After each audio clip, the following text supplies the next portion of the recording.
With so many options, why choose Arizona State University? For me, the only online option was ASU because of the quality. Their faculty was really involved with their students and care about your personal journey. The dedication to my personal development from my professors, that's been extremely valuable to me.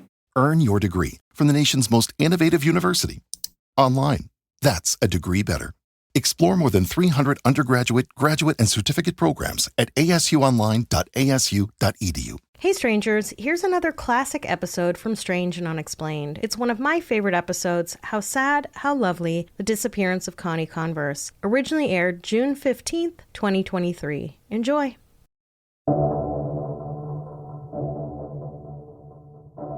If there's one thing that televised talent competitions have taught us, it is that anyone you might come across in your day-to-day life could have an exceptional hidden talent that no one knows about. The guy who bakes your bread at your local bakery, the woman who delivers your mail, your accountant. Remember Susan Boyle? Or that woman who sang Shallow in the London Tube Station? Or the Walmart yodeling kid? Innate artistic genius may not be as rare as we like to think it is. Maybe if we placed more value on the arts, more people would be able to identify their artistic strengths at a young age and help grow them. Imagine what it would be like if we focused as much resources on the arts as we do on math and reading in schools. Imagine if that loaf of bread came with a chorus of "I've got a brand new pair of roller skates," or your mail person left beautiful little sketches in your mailbox along with your bills. Imagine how much richer our lives would be. Welcome to Strange and Unexplained with me, Daisy Egan. I'm a writer and an actor who may not have discovered my own innate talent if it hadn't been for my parents who encouraged me, however reluctantly, at a young age. I also know that much of my success, and really anyone's who isn't sucking the teat of nepotism, wouldn't have happened without a lot of luck. Being in the right place at the right time. Fitting into the exact mold that other people already have in their heads, and finding the people who are willing to bet on you. The subject of today's episode wasn't so lucky.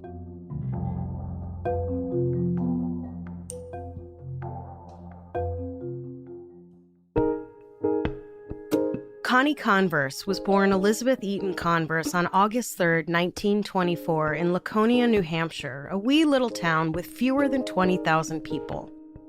She and her older brother Paul and her younger brother Philip were raised in a strict Baptist household. Their father was a Baptist minister who moved the family to Concord, New Hampshire, around the time Philip was born, in order to head up the state chapter of the Anti-Saloon League, a lobbying organization dedicated to keeping prohibition going. The Converse family were creative and artistic, and the parents encouraged their children to express their creativity in any way except dance. What with your body parts all wiggly around other people's body parts, why everyone knows dancing is basically just fornicating with all your clothes on. In an essay written in 2000, her younger brother Phil said, "With the exception of the dance, which along with cards and drink were forbidden in our preacher's kid household, she took to all of the rest of the 7 lively arts as though they were second nature. She was a good cartoonist and invented cartoon strips that I thought were better than most in the newspaper." She was a great cartoonist, in my opinion. Her series called Educating Henry is sardonic and darkly funny. My favorite one has the 2 regular characters, a girl about 10 or 11, and a boy about 5-ish, presumably Henry, building something out of blocks together. And she says, "We might as well not build it too high, because of the bomb." I mean, come on, that's good. She's like a 1950s version of Calvin from Calvin and Hobbes. She used house paints to do murals on our home walls in Concord. I remember especially a large scene of Robin Hood and Maid Marian in Sherwood Forest, still there when the house was sold. She had an exciting period doing sculptures with plasticine. A 15-inch high statue she did of Columbus looking seaward from a dock became a centerpiece for some weeks one October at the Concord Public Library. She did a great deal of writing, from poetry and short stories to plays. On Lincoln's birthday, the parents opened the local evening paper to find a long poem about Lincoln by Elizabeth Converse, obviously submitted to the newspaper by an admiring middle school teacher. She had some violin lessons, but did not like the instrument and did not practice. Can I confess something? I also don't like the violin, especially when it's being practiced by a child. If I wanted to hear that sound, I'd hang around alley cats in heat. Phil was a big fan of his older sister. In the same essay, he wrote, "To me, she was always Sis. She detested the name Elizabeth, along with all its many derivatives like Liz or Betty, and misspent some of her youth trying to promulgate a better moniker. She was a genius and a polymath, and I do not use the terms lightly. I have spent a career with a lot of people I think of as near geniuses, and a much larger set who are at least unimaths. There are even some actual geniuses in close view, but hopefully the reader may come to appreciate that my admiration, while inexorably colored by my natal hearth, has some objective merit. In a very real sense, Sis raised me. I always wince at mentioning this truth because it sounds as though our mutual parents were on leave for that decade or two. In fact, they were very much there, and loving, as well as interesting fonts of intellectual stimulation for the young in their own right. But I did spend more of that time that was psychologically real to me under Sis's thrall, especially after age 4 or so." According to Phil, Connie had been valedictorian of her high school class of more than 150 students and apparently won so many senior awards, the other families became, understandably, annoyed by the third time her name was called. The volume in the crowd rose with each subsequent award she was handed until finally, when they called her name for an 8th and final time, the whole Converse family was embarrassed. After high school in 1942, Connie won a full scholarship to Mount Holyoke College, from which both her mother and grandmother had graduated. She excelled in her freshman year, studying French, writing for several campus publications, and receiving multiple academic awards. That year, Connie also started teaching herself guitar and piano, and, according to Phil, she quickly became really good at musical improvisation. Despite her academic success, sometime after her first year, or possibly during her sophomore year, Connie abruptly decided to drop out of college and move to New York City. Phil said her parents were devastated and suspected she was just trying to make more distance between herself and them. She certainly wouldn't have been the first or last college student to be like, nope, and hightail it to the big city instead, especially having come from such a strict religious household. I imagine her first few months in college were an awakening in a lot of ways.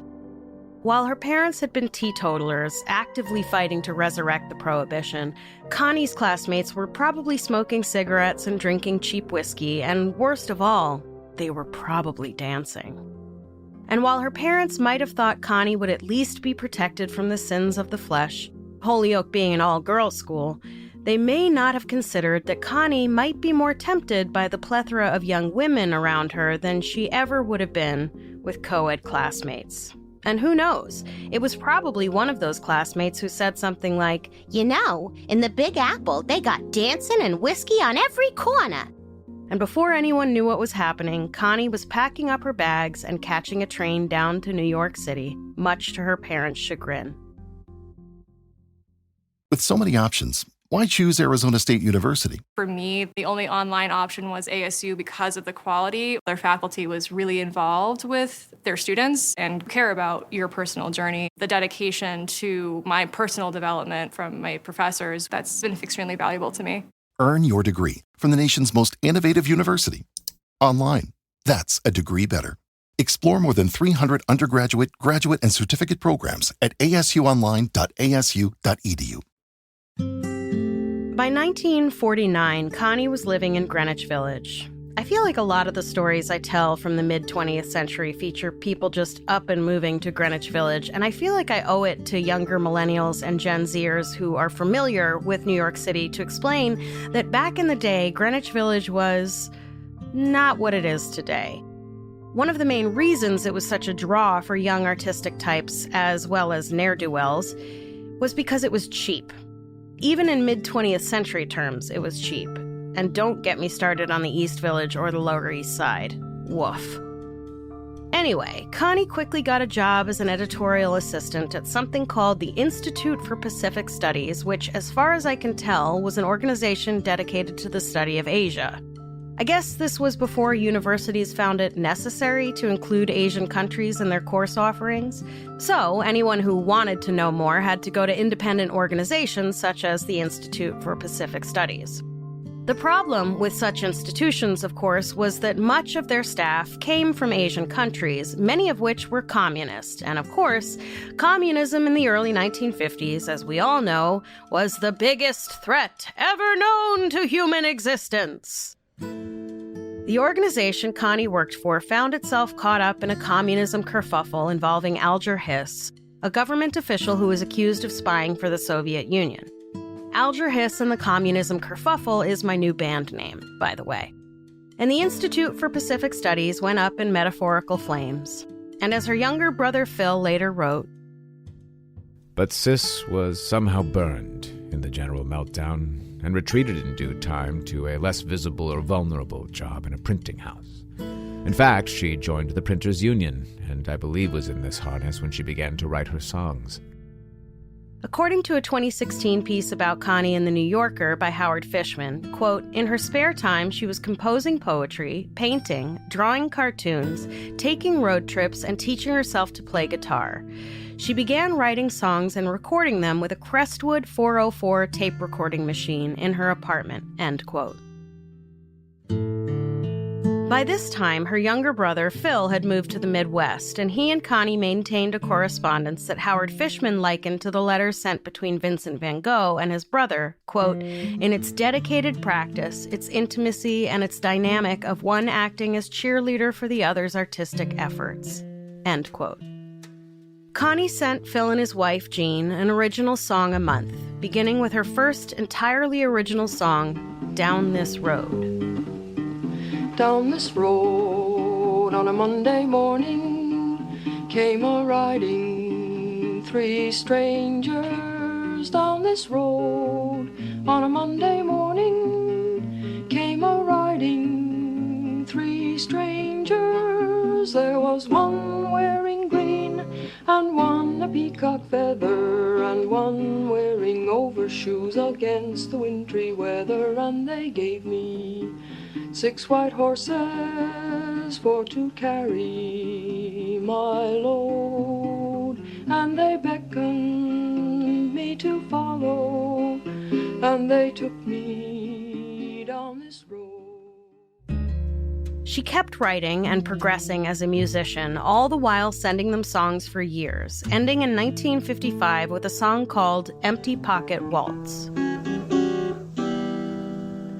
Why so unhappy? Don't be that way.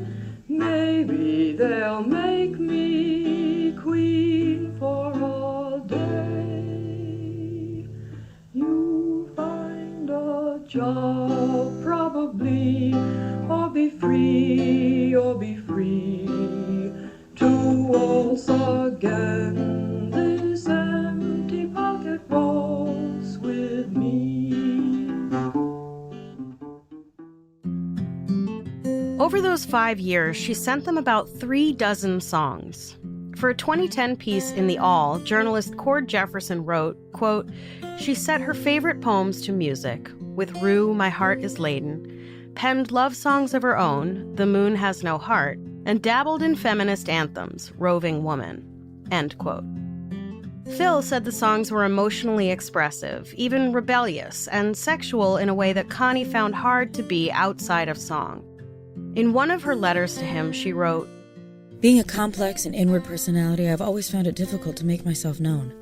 I generally conceal my own problems and listen attentively to those of others. Despite her shyness, IRL, Connie made a small group of friends with whom, besides drinking and smoking, which apparently enraged her parents, she also began to share her songs.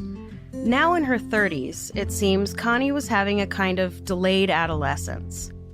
While she had many friends, no one really knew anything about her romantic life, or if she even had one. Many years later, her brother Phil said he thought she might have been gay. if that was the case, she may have kept any romances a secret because it was not socially accepted at the time. Perhaps she was so deep in the closet she didn't allow herself to have any romantic involvements at all. That would also help explain her feeling like an outsider and not letting even friends get too close to her emotionally. And, of course, her depression. But that is all speculation. It was around this time that her new set of friends bestowed her with the name Connie, finally freeing her from her given name. She went by Connie Converse from then on. In 1954, one of Connie's friends brought her up to a semi-regular music salon in Hudson-on-Hastings, about an hour north of the city, that was hosted by Gene Deitch, an animator, music enthusiast, and amateur audio engineer. A decade earlier, while living in Detroit, Deitch had made early recordings of soon-to-be legendary blues musician John Lee Hooker before he was discovered. Deitch also made bootlegs of jazz recordings on his reel-to-reel recorder, as well as live recordings of musician friends, including folk musician Pete Seeger. In a 2011 blog post, Deitch recalled, "Earlier in the mid-1950s, I'd been working in Manhattan and living up the river in the village of Hastings-on-Hudson, having Friday evening recording sessions. One evening in 1954, my best friend and amateur talent scout, Bill Burnell, brought a young woman carrying a guitar. Her name was Connie Converse. Plain Jane, wearing glasses and not at all looking like she would fit in with our crowd." And a 2009 piece in SF Gate quoted him saying, "She looked like she could be a nun, plain-looking lady in thick glasses." And the 2016 New Yorker piece described Connie this way. She seemed standoffish, a bit arrogant, and apparently unconcerned with physical appearances. At a time when women were being culturally prompted toward glamour, Converse wore no makeup, favored long, shapeless dresses, and tied her hair back in a practical bun. Like she had just come in from milking the cows, according to one attendee. And you know me, stranger. I'm not gonna let all these comments about this woman's looks go by without a heavy sigh or two. First of all, Pete Seeger wasn't exactly Elvis. You know what I mean? Do a Google image search for Pete Seeger.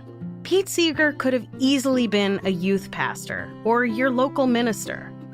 What was Deitch's obsession with Connie's glasses? Like, okay, she wore glasses. Yeah, there's nothing more uncool than being able to see. Am I right? Nerd. I swear to God, people's expectations of others, especially of women, are wild. But regardless, while Deitch was busy getting his panties in a bunch about Connie's glasses, she started to play for him. She said she wanted to play a song for me that she had just written called One by One. It went straight to my heart. She wasn't the greatest singer, technically speaking, but there was poignancy in her voice. In the 1950s, I didn't know of anyone, commercially, who sang as personally as she did. Especially not a woman. But there was also this undertone of sadness. She didn't overtly show it, but you could certainly sense it. Ever heard Bob Dylan sing? He sounds like if Marlon Brando had decided to make protest songs. Or like a car horn dying. And of course, there was an undertone of sadness in her voice. She was probably constantly being told that men don't make passes at girls who wear glasses. And gee, you'd be an awful lot prettier if you let your hair down and put on a little lipstick. Also, men love to accuse women of being arrogant and standoffish when they aren't warm and flirty, or even if they're just shy. Where a man is cool and mysterious, a woman is a cold bitch. In other words, you call it resting bitch face, I call it, I don't want anyone to misconstrue my apparent friendliness as an invitation to come on to me. Anyway. Despite finding her plain and physically bland, Deitch recorded Connie's music for a year and a half. In that whole time, she never opened up to him about her personal life. Regardless of how he might have come around once she started playing her music, most women have an instinct about men who quickly judge them on their appearance. I'm sure she felt safest keeping him at an arm's length, personally. Deitch also got her a spot on the CBS morning show with Walter Cronkite, which was live and unfortunately isn't archived anywhere that I could find.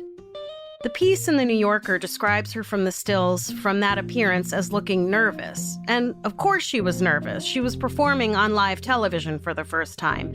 But unless that writer was looking at pictures I didn't get to see, I don't know what he's talking about. She doesn't look nervous to me. Deitch's son Kim would later recall that performance felt like the beginning of something big. He told The New Yorker he remembered thinking, "We'll all say we knew her when." But nothing came of that appearance, and even with friends trying to promote her, Connie never played a formal show in New York City or even hired an agent. It's hard to know if she even had meetings with potential agents. The piece in the All claims that when she wasn't writing or recording music, she was working hard to get her music in front of anyone who might be able to do something with it. And all, it seems, to no avail. No one came calling to usher Connie Converse to stardom, or even to basic record labeldom. In fact, even her parents weren't calling her anymore. I don't know how exactly they knew about the details of her life in New York City, but apparently they were so angry about her drinking and smoking that they stopped speaking to her. And just to remind you, she was a full-ass, grown adult woman in her 30s. Nevertheless, her father eventually died without ever having heard one of her songs. Connie didn't let the lack of professional or familial support slow her down, though. She moved to Harlem into an apartment with a piano in it, and apparently, quite suddenly, found a new musical style. In 1956, she sent her brother Phil 2 original albums that were mostly all the songs she'd written for guitar, with the final track, a song called Vanity of Vanities, being a song she'd written on the piano and seemingly marking a new musical era in her life.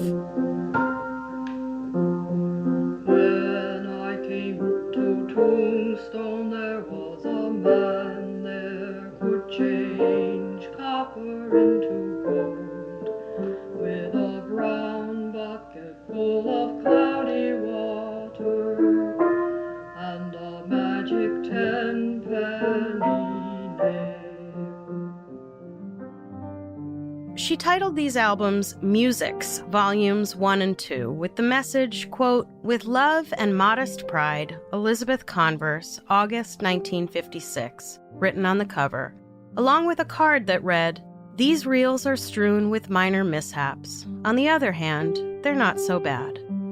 Howard Fishman of The New Yorker described her new sound this way, quote, "Unrequited love, a theme that haunts the narratives of her entire musical catalog, features prominently in the piano songs. An oeuvre that would culminate in Converse's final and most ambitious compositional endeavor, a cycle of art songs inspired by the Cassandra myth." End quote.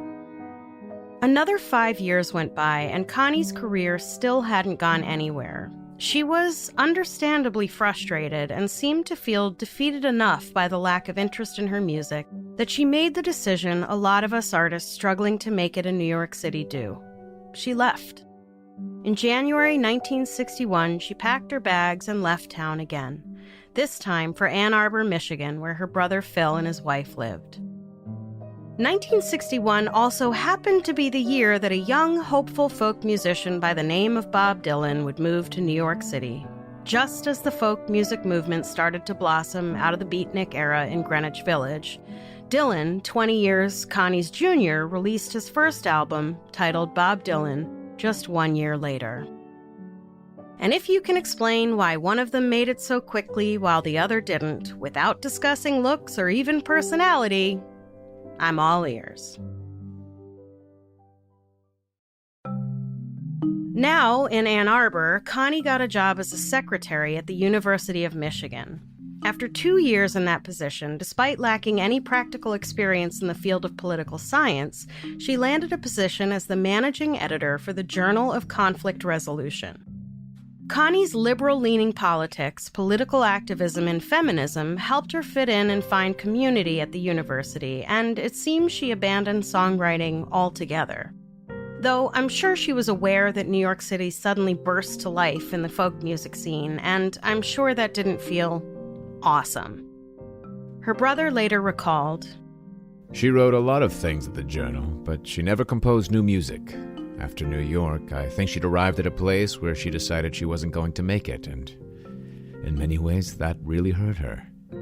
And Phil's son, Tim Converse, later told the San Francisco Chronicle, "I knew there was something special about it. I only have positive memories of her, but my general sense was that she was a sad person and depressed in ways that I didn't understand at the time." Connie spent 10 years at the Journal of Conflict Resolution, and while her work there was well received and well respected, her emotional well-being deteriorated. She stopped speaking to her friends back in New York, and her drinking increased. Her brother told the All, "She started to grow more and more tired of the routine. You could see it in her face." By 1970, when Connie would have been about 46, those closest to her got worried enough about her emotional state that they pooled some money together and paid for her to have a 6-month sabbatical in Europe. And strangers, if that's not love, I don't know what is. No one really knows what she did there for 6 months or who, if anyone, she spent her time with. But she later said it was the first time in her life she allowed herself to have unproductive fun. 2 years later, in 1972, Yale bought the Journal and Connie was out of a job. And even though she'd been depressed, bored, and burned out on the routine of work, as a piece from 2020 in the New York Times described it, that job had at least sustained her day to day. Then, in a misguided attempt to cheer up her semi-estranged, severely depressed daughter, Connie's mother invited her on a trip to Alaska with another one of Connie's mother's elderly friends. Connie knew that she'd never hear the end of it from her mother during the trip about her drinking and smoking. But her brother said she didn't know how to say no, so she went. But not before announcing to her brother, "I want to go to Alaska like I want to go to the basement." At some point over the next year or so, Connie's mother invited her on another trip to Alaska, this time just the two of them. And she also learned that she was going to have to get a hysterectomy. Her brother Phil believes these two things may have been the last two straws to push her over the edge. The thought of having to be alone with her mother, who I'm sure harped on her for her lifestyle, and of having this surgery might have just been too much for her to bear. She told her brother, "Human society fascinates me and awes me and fills me with grief and joy. I just can't find my place to plug into it." And so, over the summer of 1974, Connie began, once again, to pack up her belongings and wrote a series of letters to loved ones. In a letter to her nephew, Tim, who was 11 at the time, she apparently referenced The Hobbit and said that, like Bilbo Baggins, she had to go. Her older nephew, Peter, said he thought she said she was going back to New York City, but his father, Connie's brother Phil, recalls that he thought she said something about going out west. In a letter to Phil, Connie wrote, "I've watched the elegant, energetic people of Ann Arbor, those I know and those I don't, going about their daily business on the streets and in the buildings, and I felt a detached admiration for their energy and elegance. If I ever was a member of this species, perhaps it was a social accident that now has been canceled." And in another letter, she wrote, "Let me go. Let me be if I can. Let me not be if I can't." And then, in August of 1974, 1 week after she turned 50, with her VW Beetle packed up, she drove off and away from Ann Arbor, her family, and anyone who might have known her before. Don't see why they always do it.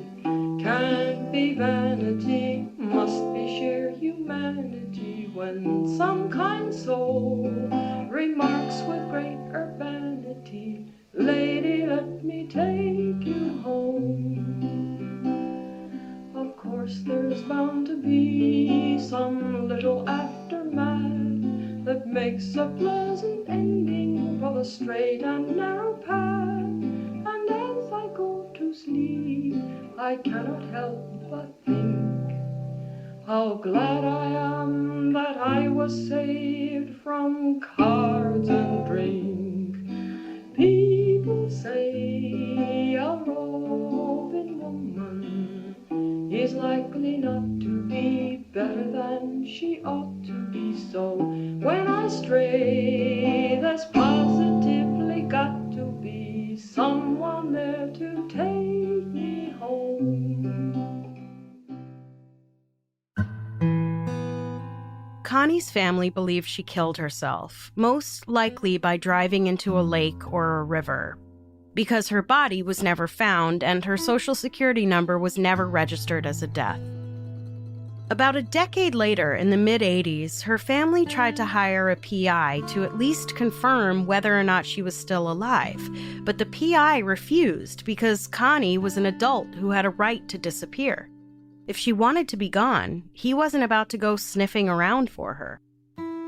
A few years after that, someone told Phil they'd found an Elizabeth Converse in a phone book in either Kansas City or Oklahoma.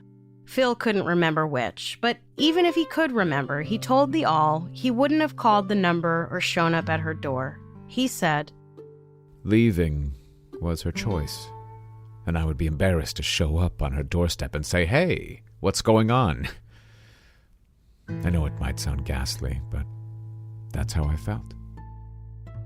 If you've ever had a cat, you may know their weird quirk of going off to die alone. I don't know why they do it, but if they can, a cat will either hide in a part of the house you never go to, or leave altogether and go off somewhere and die by themselves.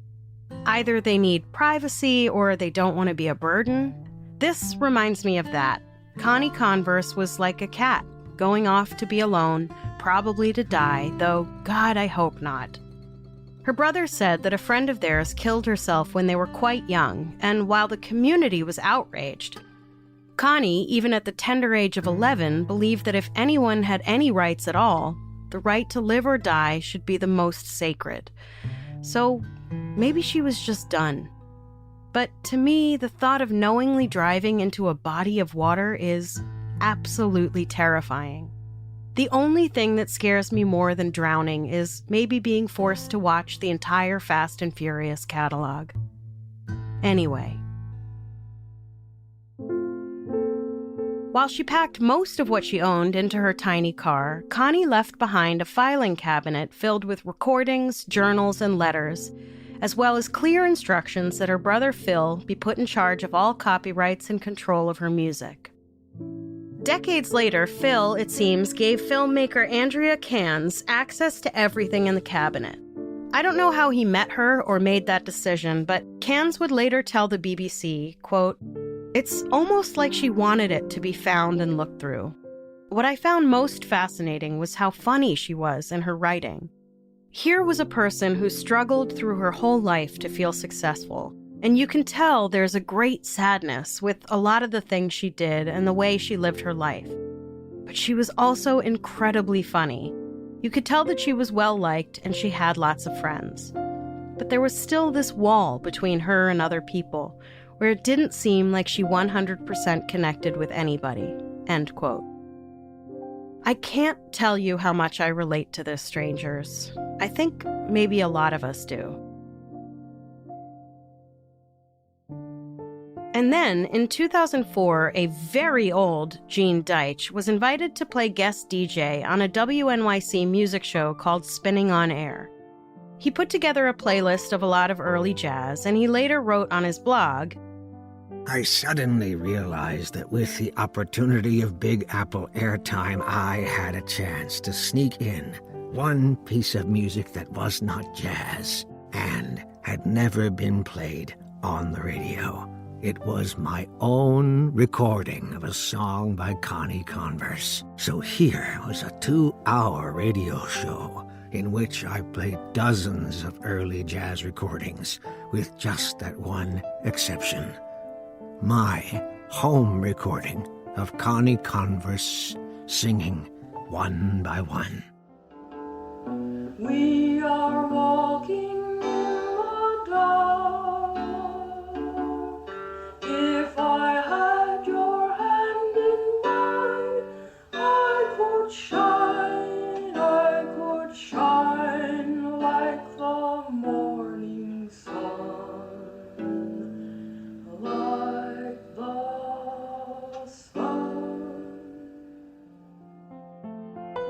I mean, he could have played all of her songs, but sometimes we take what we can get. Anyway, that one song played on WNYC half a century after it was recorded seemed to finally spark some interest in Connie's music. Record producer Boris Zula heard the song and was sure that someone would jump on making a full album of her recordings any day now. But 3 years later, when there was still nothing, Zula got in touch with Connie's brother Phil, who agreed to hand over her recordings, which Zula and his partner remastered. In 2009, more than 60 years after she first played for Deitch at his salon in New York, and nearly 50 years after abandoning her music, and more than 30 years after driving off, never to be seen or heard from again, a collection of Connie's songs was released in an album titled How Sad, How Lovely, which is a fitting title for Connie's life as well, I think. Then in 2014, filmmaker Andrea Cans made a 40-minute documentary about Connie called We Lived Alone. You can watch it on YouTube. And just yesterday, I blind emailed Kate McKinnon pitching her an idea of a biopic about Connie Converse with her as Connie.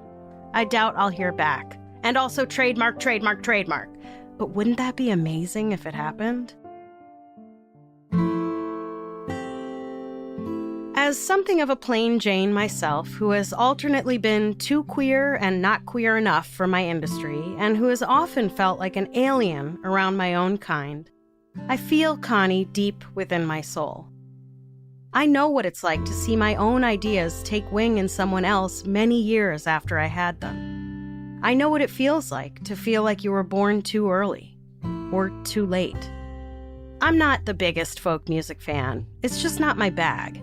That said, I'd rather listen to Connie's music than to Bob Dylan's, or even Joni Mitchell's for that matter.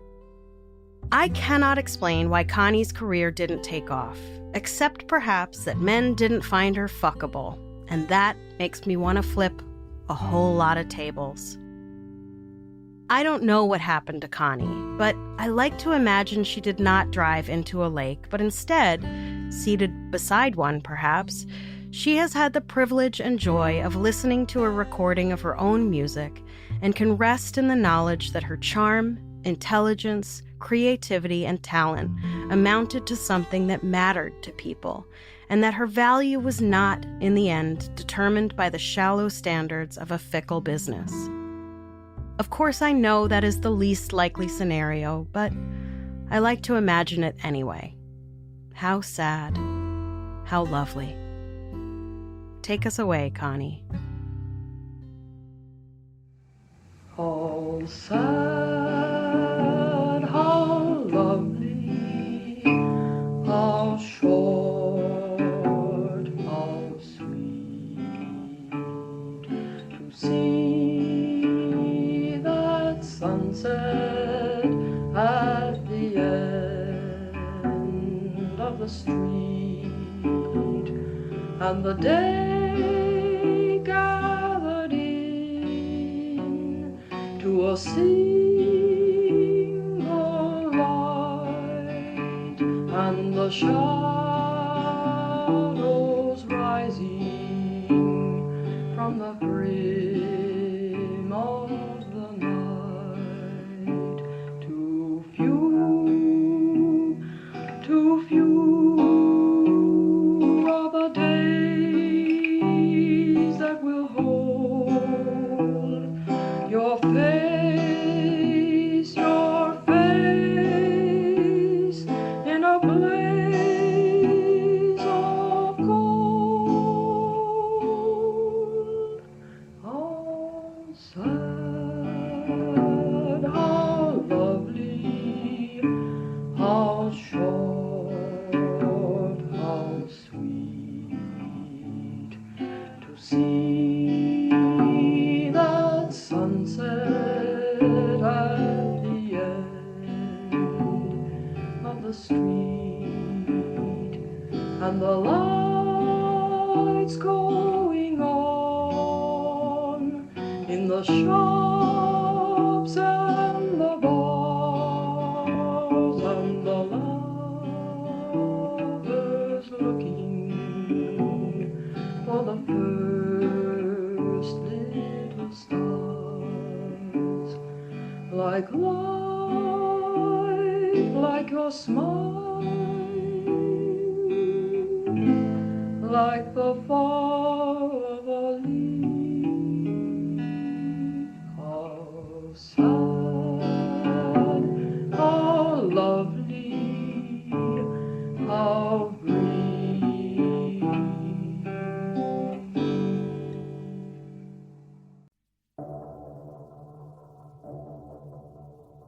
I hope you enjoyed this episode. If you or someone you love is Kate McKinnon, please reach out. Next time on Strange and Unexplained, part 1 of my favorite queer two-parter episode, Murder in the Name of Love, Alice and Frida. This episode was originally produced by Angela Palladino and Natalie Grillo, with research by Jess McKillop, editing by Eve Kerrigan, and sound engineering by Jennifer Swatek. Our voice actors for this episode were Jordan Kai Burnett, Ryan Garcia, and Luther Creek.